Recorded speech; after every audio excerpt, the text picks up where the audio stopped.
Mes chers compatriotes, je m'adresse à vous ce soir pour vous faire connaître la décision que j'ai prise dans la perspective de la prochaine élection présidentielle.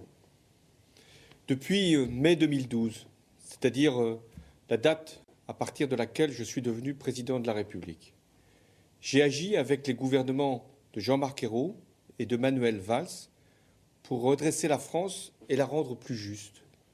Aujourd'hui, au moment où je m'exprime, les comptes publics sont assainis, la sécurité sociale est à l'équilibre et la dette du pays a été préservée.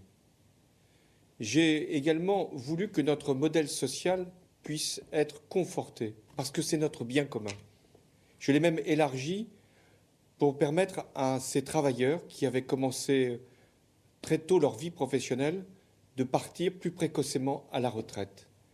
Et j'ai fait en sorte que à chacune et à chacun puisse être accordée une complémentaire santé. Dans ce contexte, j'ai aussi voulu placer la France au premier rang de la lutte contre le réchauffement climatique. Et c'est à Paris, oui, à Paris, que l'accord historique a pu être signé et qui a engagé le monde entier. J'ai voulu aussi que l'école dispose des moyens indispensables, ceux-là même qui lui avaient été ôtés dans la période précédente, parce que l'école, c'est le pilier de la République. J'ai fait avancer les libertés. Le mariage a été ouvert à tous les couples. L'égalité entre les femmes et les hommes a été renforcée. Et la lutte contre les discriminations, celles qui blessent, a été amplifiée. J'ai également modernisé notre démocratie avec la réforme territoriale, celle dont on parlait régulièrement et qui n'était jamais faite, avec la fin du cumul des mandats et avec également la transparence que j'ai imposée à tous les élus, à commencer par moi-même, pour être dans l'exemplarité. Mais l'engagement majeur que j'avais pris devant vous, c'était de faire baisser le chômage. J'y ai consacré, avec les gouvernements, toute mon énergie. J'ai pris tous les risques. J'ai allégé les charges des entreprises, parce que c'est la condition pour qu'il y ait davantage d'emplois. J'ai également aidé les embauches. J'ai fait en sorte que la formation professionnelle puisse être une grande priorité. J'ai également soutenu l'innovation et l'industrie de demain. Et j'ai pris la responsabilité de réformer le marché du travail. Les résultats arrivent. Plus tard que je ne les avais annoncés, j'en conviens. Mais ils sont là. L'investissement, la consommation, la construction repartent. Et depuis le début de l'année, le chômage enfin diminue. Mais il reste à un niveau trop élevé et je mesure ce que cette situation peut avoir d'insupportable pour nos concitoyens qui vivent dans la précarité. Mes chers compatriotes, le monde, l'Europe, la France ont traversé pendant tout mon mandat des épreuves particulièrement graves.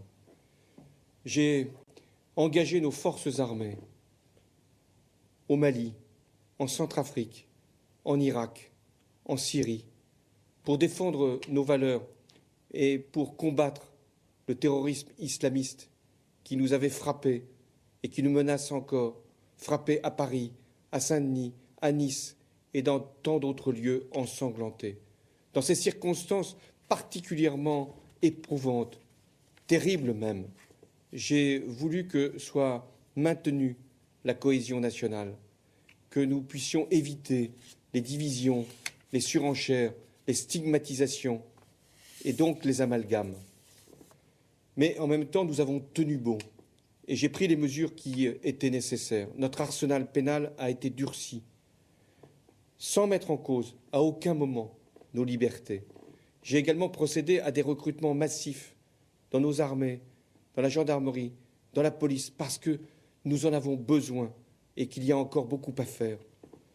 Sur les réfugiés, j'ai tenu à ce que la France puisse prendre sa part, parce que nous sommes la France, dans l'accueil de ceux qui fuyaient la guerre et qu'en même temps, nous puissions toujours maîtriser nos frontières. Sur tous ces sujets, je n'ai qu'un seul regret, et je veux ici l'exprimer, c'est d'avoir proposé la déchéance de nationalité, parce que je pensais qu'elle pouvait nous unir alors qu'elle nous a divisés. Au niveau européen, j'ai agi en votre nom pour que l'austérité puisse être enfin terminée pour beaucoup de peuples. Et j'ai fait en sorte que la Grèce puisse rester dans la zone euro, parce que sinon elle aurait éclaté, cette zone euro, tellement elle était traversée de tensions et de crises. J'ai également régulé la finance, oui la finance et le système bancaire, parce que ce que j'avais trouvé en 2012 était source de tous les risques. Voilà ce que j'ai fait, voilà ce que j'assume devant vous, en revendiquant les avancées, en reconnaissant les retards et même en admettant certaines erreurs, parce que je porte un bilan et j'en assume toute la responsabilité. Dans 5 mois, vous aurez, mes chers compatriotes, à faire un choix pour notre pays. La droite vient de désigner son candidat après une large consultation.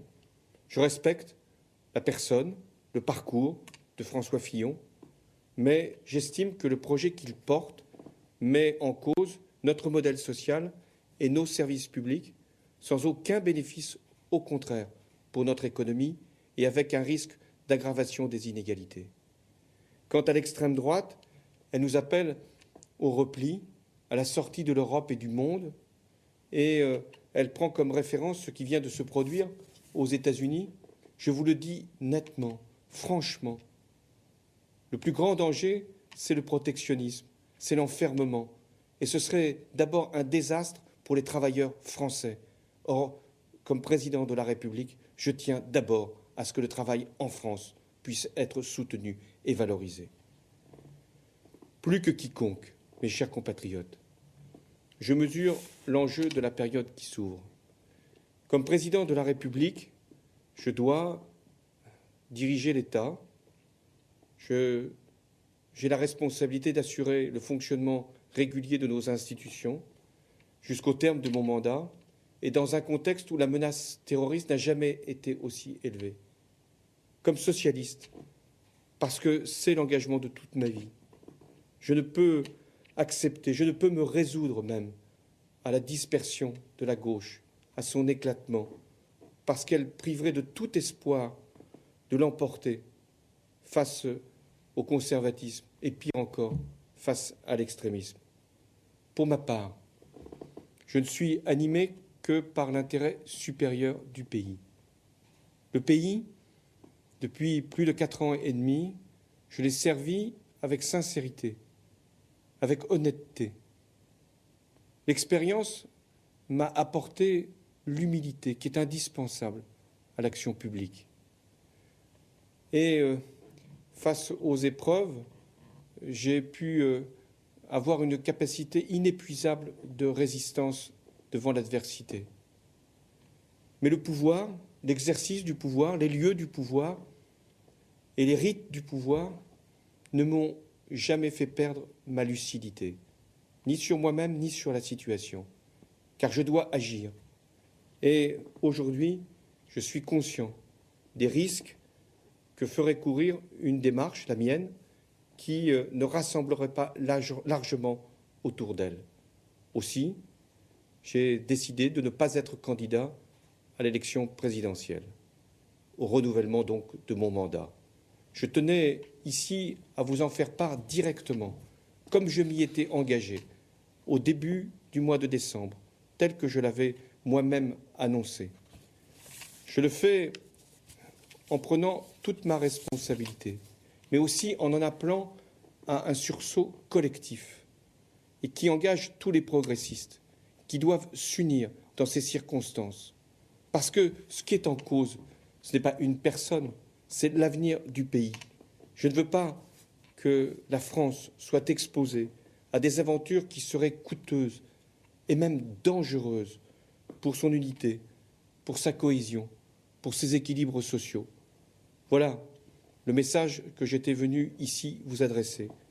Dans les mois qui viennent, mon devoir, mon seul devoir, sera de continuer à diriger le pays, celui que vous m'avez confié en 2012, en m'y consacrant pleinement et dans le dévouement le plus total à la République. Vive la République et vive la France.